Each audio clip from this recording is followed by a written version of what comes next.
अपने साथ चल रहे हैं। यह भीम का है वर्ग है, यह भीम का एक काम है, यह कोई छोटा सा काम नहीं है। कितना वक्षांचल के साथ में चलता हुए कार्यक्रम गुरुदेव का चल रहा है। आपने जाना स्वयं गुजरात के मुख्यमंत्री नरेंद्र मोदी जी स्वयं उत्साहित होकर के उन्होंने राशि अर्पण की है और इस कार्यक्रम के लिए सुखी परिवार फाउंडेशन के लिए समय समय पर उनकी ओर से भी राशि मिलती रहती है। लगभग वे सब राशियां मैं आपके समक्ष न कहना चाहूँगा क्योंकि बहुत सी बातें रहती है। आइए बस इन्हीं कहता हूँ कि गुरुदेव सुखी परिवार फाउंडेशन का ये कार्यक्रम हमने जाना। अब हम चाहते हैं श्री सुखराज जी नाहर मुंबई ही नहीं लेकिन देश भर का एक ऐसा युवा प्रतिनिधित्व करने वाला महाबिल्डर हमारे मध्य में माननीय श्री सुखराज जी नाहर पधारे हैं। हम हृदय से उनका स्वागत करते हैं, अभिनंदन। साथ ही साथ में रिद्धि सिद्धि बिलियंस के नाम से हम सब जिन्हें जानते हैं, जो हमारे हृदय में निवास करते हैं, ऐसे सम्माननीय श्री पृथ्वीराज जी कोठारी हमारे मध्य में पधारे हैं। हम उनका भी हृदय से सम्मान करते हैं। साथ ही साथ में नीताजी बोकड़िया वास्तुशास्त्री विशेषज्ञ हमारे मध्य में हैं, जो गुरुदेव के भी काफ़ी समीप रहती है और हमेशा समय समय पर यहाँ आलंकन होता है। हम उनका भी अभिवादन करते हैं, स्वागत करते हैं। चलिए अब कुछ बिना भूमिका से सीधा सीधा यह कहते हुए कि हो गई है पीर पर्वत सी पिघलनी चाहिए। गुरुदेव को माइक कैसे कैसे हम दे दें, बस हम क्या सुनना चाहते हैं कि हो गई है पीर पर्वत सी पिघलनी चाहिए, इस हिमालय से अब कोई गंगा निकलनी चाहिए। हंगामा खड़ा करना हमारा मकसद नहीं है, हमारी कोशिश है कि अब ये सूरत बदलनी चाहिए। हमारी कोशिश है कि अब ये सूरत बदलनी चाहिए। आइए गुरुदेव से मुखारविंद से परम वंदनीय राजेंद्र विजय जी महाराज साहब से निवेदन है कि आप अरिहंत वाणी से हम सबको लाभान्वित करें। ओंकार बिंदु संयुक्तम नित्यम ध्यायन्ति योगिनं कामदं मोक्षदं चैव ओंकाराय नमो नमः। आत्मरामं गुणागारं वल्लभं लोकवल्लभं समुद्रमोददातारं इंद्रदिन्नं नमाम्यहम्। इंद्रदिन्नं नमाम्यहम्। पाँव में अगर जान है तो मंजिल तुमसे दूर नहीं। पाँखों में अगर जान है तो आसमान तुमसे दूर नहीं। श्रद्धा में अगर जान है तो भगवान तुमसे दूर नहीं। एक ऐसा मिशन है जिस मिशन को जैन समाज को बहुत पहले से करना चाहिए था। मैं अपनी बात नहीं कहता हूं, मैं भगवान महावीर के अनन्य शिष्य सैनिक महाराज की बात कर रहा हूं। उससे पहले के भी बहुत बड़े इतिहास से हमारा जैन धर्म और आदिवासी के साथ में तादात्म्य का। परमात्मा को जब केवल ज्ञान केवल दर्शन की प्राप्ति होती है, अर्थात जब परमात्मा दीक्षा लेकर के महल छोड़ देते हैं, शहर छोड़ देते हैं, कहाँ जाते हैं? जंगलों में जाते हैं और पेड़ के नीचे उनको केवल ज्ञान केवल दर्शन की प्राप्ति होती है। सबसे बड़ा पर्यावरण का माध्यम हमारे तीर्थंकर परमात्मा है और उस जंगल के अंदर कोई आप लोग नहीं रहते हैं।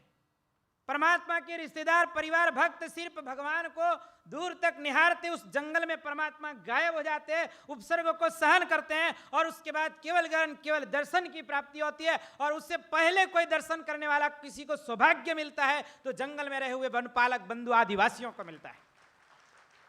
आज का संबंध नहीं बोल रहा हूं, सबसे पहला संबंध बताता हूं। जहां से ज्ञान की किरण फटती है, उस किरण का दर्शन करने वाला है तो सबसे पहले आदिवासी है। इससे बात में आगे अधिक जाते हैं। केसरिया जी का तीर्थ है, जिस केसरिया तीर्थ के अंदर धुलेवा नगरी में मारो केसरियो बिराजे कालिया बाबारो परचो भारी। हमने गाना गाते हैं, भजन गाते हैं, परमात्मा की भक्ति करते हैं। अरे दुलेवा नाम के भील को परमात्मा स्वप्न देते हैं और स्वप्न के अंदर परमात्मा कहते हैं मैं इस आकाश पाताल के अंदर हूं, तुम प्रकट करो, तुम यहां थोड़ी सी खुदाई करो, मैं यहां पर प्रकट हुआ हूं। कहां पर? एक महुए के पेड़ के नीचे। आदिवासी कहां रहते हैं? सबसे उनका प्रिय चीज क्या है? महुए का पेड़, जिससे शराब बनती है, आप शायद जानते होंगे। महुए के पेड़ के नीचे सोया हुआ था दुलेवा नाम का भील, और आज भी वो महुआ का पेड़ केसरिया जी के अंदर है। और उस भील को दर्शन देते हैं भगवान कहां पे प्रकट हुए थे? सबसे पहले रावण के पास में वह केसरिया जी की प्रतिमा थी, आदिनाथ परमात्मा की प्रतिमा रावण के पास में। और वो रावण के पास में से रामचंद्र जी लेकर के आए उज्जैन के अंदर, और उज्जैन का विनाश हुआ। और उज्जैन का जैसे जहां थल होता है वहां कभी जल होता है, कभी जल होता है तो कभी वहां पर थल भी होता है, ये इतिहास बताता है। और उस समय के अंदर उज्जैन नष्ट हुआ और वही देवाधिष्ठित प्रतिमा पाताल के अंदर चले गई। और वही प्रतिमा कहां पर प्रकट हुई?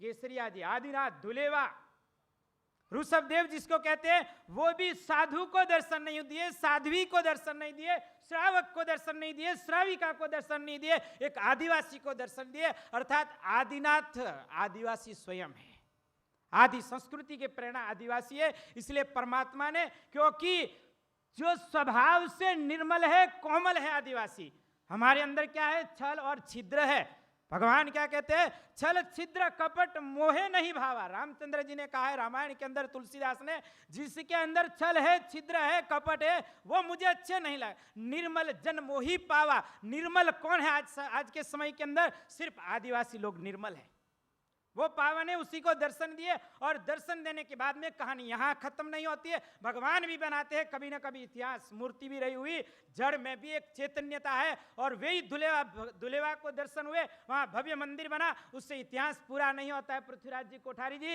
इतिहास आगे और बढ़ता है। और उस समय के अंदर महाराणा प्रताप, मुगल का साम्राज्य हमारे गोड़वाड़ के ऊपर आ रहा था, आक्रांता आ रहे थे, आक्रमण कर रहे थे। और उस समय के अंदर भामाशाह जी कहां पर? जंगल में खाक छान ली, बच्चे दो थे, उनको घास की रोटी खिलाई। सिर्फ हिंदुत्व और जैनत्व को बचाने के लिए उन्होंने अपनी सेना भी विभक्त कर ली, लेकिन मुगलों के सिलेंडर नहीं किया, समर्पण नहीं किया। भामाशाह गए, दान की प्रक्रिया को समझो, दान कैसे दिया जाता है, किस तरह से दिया जाता है। सिर्फ मंदिरें बनाने से कुछ नहीं होने वाला, मंदिर के पुजारी बनाने से काम होने वाला है आने वाले समय में। मैंने संकल्प लिया है, कभी भी मंदिर नहीं बनाऊंगा, उपाश्रय नहीं बनाऊंगा, आश्रम उपाश्रय या तीर्थ कभी नहीं बनाऊंगा। बनाऊंगा तो कैसे? विजय वल्लभ श्री का सपना कि हर जगह पर क्या बनने चाहिए? तीर्थ के साथ में मंदिर, और मंदिर के साथ में क्या बनना चाहिए? स्कूल कॉलेज बन सके, ताकि हमारे मंदिर की पूजा अर्चना होती चली जाए और कभी कोई आक्रमण नहीं करे उसको, कोई भंडार नहीं उसका लूटे, कभी मूर्ति उसकी खंडित नहीं हो, क्योंकि वहां युवा साम्राज्य तैयार हो रहा है। यह वल्लभ का स्वप्न था, उस स्वप्न को साकार करने का काम मैं कर रहा हूं। और उस आचार्य विजय वल्लभ श्री की बात को मैं यहां पर दोहराते हुए आगे का इतिहास बता देता हूं कि भामाशाह गए, उसके पास में भामाशाह का स्वप्न था, मैं आज हथियार देता हूं, मैं आज पैसा देता हूं। किसको कहा? आपको सिलेंडर नहीं करना, समर्पण नहीं करना है, आपको क्या करना है? मैं आपका साथ देता हूं। महाराणा प्रताप ने कहा, गिरीश भाई, महाराणा प्रताप ने कहा, ये धन से काम चलने वाला नहीं, मेरे पास तन की आवश्यकता है, अकेला महाराजा नहीं लड़ सकता है, उसके साथ सैनिक चाहिए। अब आग लगी है, बुझाने कहां जाना है? आग लग गई है, अब बुझाने की स्थिति नहीं है कि कल तो आक्रमण, अभी महीने भर के अंदर आक्रमण के समाचार मिल रहे हैं, सेना निकल पड़ी है। अगर वो सेना, अगर उस समय के अंदर एक इतिहास याद कर लो, थोड़ा आंख बंद करके विचार कर लो, मुगलों की सेना तुम्हारे क्षेत्र के अंदर आते तो केसरिया जी अकेला नहीं टूटता, केसरिया जी नहीं, लेकिन घाणेराव, सादड़ी, राणापुर, आज शायद घिसुलाल बदामिया होते तो उनके पूर्वज भी शायद मुसलमान बन चुके होते। इतिहास बताता है।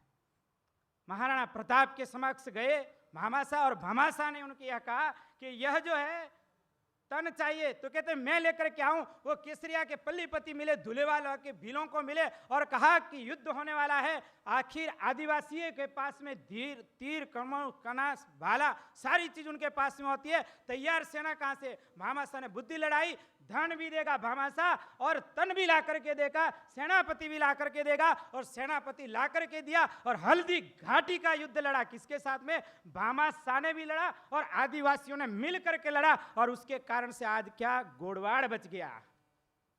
क्या बच गया?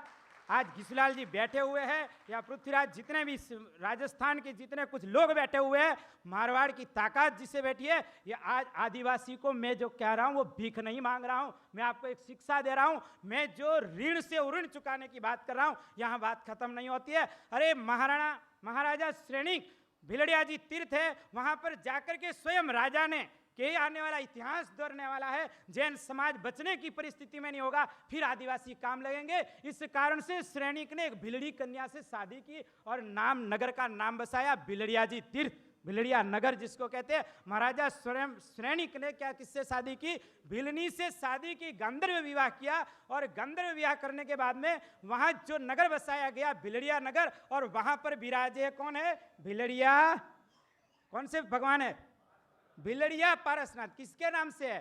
भिलड़ी के नाम से भिलड़िया पारसनाथ रखा गया। ये इतिहास आज का नहीं, मैं नया नहीं दोहरा रहा हूं। जो इस धरा के अंदर, वसुंधरा रत्ना के अंदर जो कुछ खो गया है, उसको आपके समक्ष ला करके दिखा रहा हूं। यह कोई इतिहास नया नहीं, उस इतिहास को वापस उज्ज्वलित कर रहा हूं। अब समय जैन समाज की परिस्थिति बहुत अलग विचित्र स्थिति के अंदर हमारा है। कहीं मंदिर के, कहीं साधुओं के ऊपर, कहीं कहीं कहीं जगह पर जाकर के आज हमारा जो क्षेत्र है वो मैं बात बता देता हूं। महाराणा प्रताप से विभक्त होने के बाद में जो सेनाएं, जो श्रावक, वो कहां पर चले आए? काली और महाकाल के बीच में, अर्थात पावागढ़ से लेकर उज्जैन के बीच में। और जहां राजस्थानी जाते हुए अपना गांव का नाम कभी छोड़ते, राजस्थानी जहां पर भी जाते हैं, कहां के? भीनमाल के पृथ्वीराज जी कहां के हैं? भीनमाल जी के। सुखराज जी कहां के हैं? भीनमाल के। हर किसी को मालूम है भीनमाल साहब, घिसुलाल बदामिया कहां के? सादरी के। अरे हमारे शैलेंद्र घिया जी कहां के हैं? डूंगरपुर के हैं। इस तरह से राजस्थानी अपने गांव का नाम कभी भी भूलता नहीं। हम भी वही पुराने राजस्थानी है, लेकिन आदिवासी बना दिया उस क्षेत्र के अंदर जाने से। हमने बड़ा उदयपुर छोड़ा और उसके बाद में हमारे बाप दादाओं ने छोटा उदयपुर बसाया। वही इतिहास, उसी जगह से मैं बोला, मैं भी मारवाड़ी हूं, ऐसा समझ के चलो आप।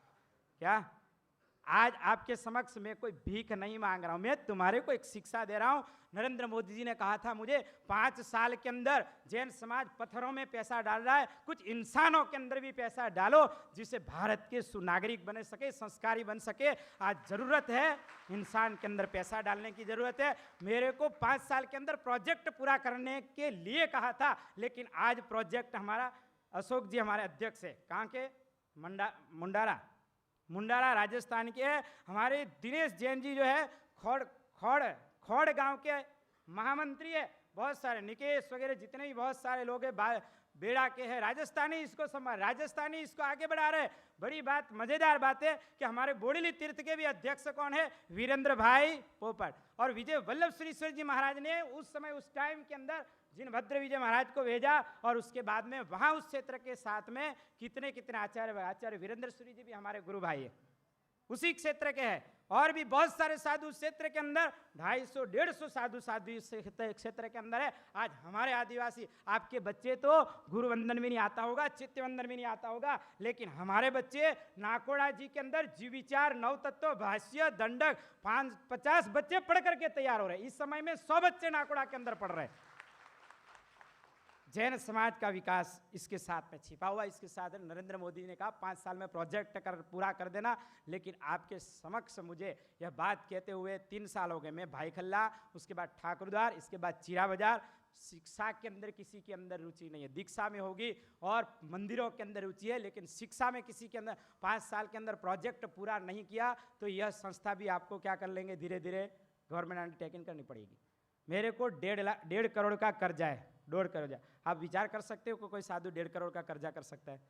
सरकार से 1.5 करोड़ रुपया देने का है। अशोक जी बराबर है क्या? नहीं, खड़े होकर के बताओ, हाथ जरा ऊंचा कर दो। अध्यक्ष साहब, 1.5 करोड़ का कर्जा है और जैन समाज इतना धनाढ्य होकर के तुम्हारा साधु कर्जे में रहे, यह तुम्हारे लिए बड़े शर्म की बात है, विचारने की बात है। आज सुखराज जी नहा रहे हैं, 1.5 करोड़ हमारा, आज 1.5 क्या 3 करोड़ 4 करोड़ इकट्ठा हो जाना चाहिए। और मैं आपको बड़े मजेदार की बात बताता हूं, उस क्षेत्र के अंदर हमारे मनीष दादा जैन भी आए हुए और मदन जी NRI, उन्होंने कहा कि ये एक ऐसा कार्य है जो जैन समाज के लिए क्या होगा, बहुत बड़ा विकास का कार्य दे सकता है। जैन समाज में आने वाले लोग जो है अगर आदिवासी मिशन को लेकर के चलते हैं, और जैन समाज का तादाद में आज का नहीं है, बहुत पुराना है, उसको अगर संबंधों को मजबूत करते हैं तो जैन समाज जैनम जयते शासनम का झंडा हम पूरे राष्ट्र के अंदर लहराएंगे। आदिवासी एक ऐसी चीज़ है, आज यूनिवर्सिटी भी अगर बनाना है, आज अगर घिसूभाई यूनिवर्सिटी बनाने के लिए जाते हैं, खुद बनाने के लिए जाते हैं, जैन समाज के लीडर बनाने जाते हैं, तो 500 करोड़ रुपया भी डाल दोगे ना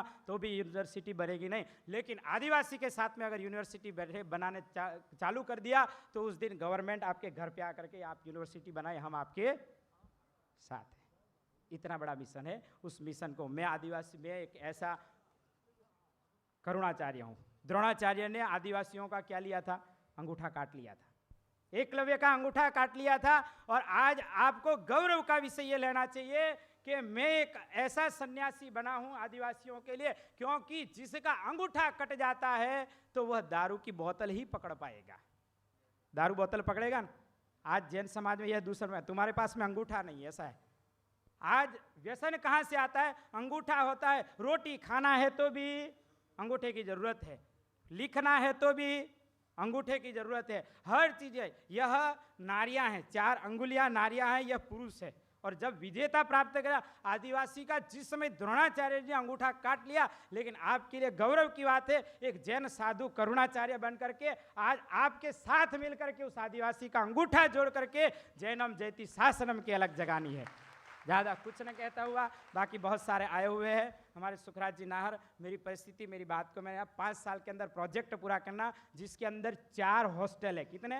4 हॉस्टल है, 1200 बच्चे पढ़ सके। अभी आपके सामने 60 से 70 इन्हीं बच्चों के अंदर ताकत और शक्ति और जज्बा इतना ज़बरदस्त है, वह क्या से क्या। आपका बच्चा अगर 90% आता है तो कमिश्नर नहीं बन सकता है, लेकिन हमारा बच्चा अगर 50% भी पढ़ा करके उसको आगे बढ़ा दिया तो कमिश्नर बनते देर नहीं लगेगी, और जैन शासन की जय जयकार होते देर नहीं लगेगा। जिसका खाएगा उसी का ही गाएगा। उस परिस्थिति को निर्माण करने की आज आवश्यकता है। आप सभी को मेरी बात रखी, आपको सबको अच्छी लगी, आपको दिल को छुई, तो यह है, कोई आदिवासी कभी आपसे भीख नहीं मांगता है। आपके लिए लड़े थे, और उस स्वतंत्र सेनानी कह सकते हैं, फ्रीडम फाइटर कह सकते हैं उस जमाने के हिसाब से, तो वो लड़े थे। उसका स्वतंत्र सेनानियों को सरकार भी क्या करती है? उसके लिए स्पेशल प्लॉट देती है, उसके लिए स्पेशल सुविधाएं देती है। तो जैन समाज के लिए जो समाज लड़ा है उसके लिए आपको कुछ करके दिखाना है। इन्हीं बातों के साथ अपनी बात को यहाँ पर पूर्ण विराम देता हूं।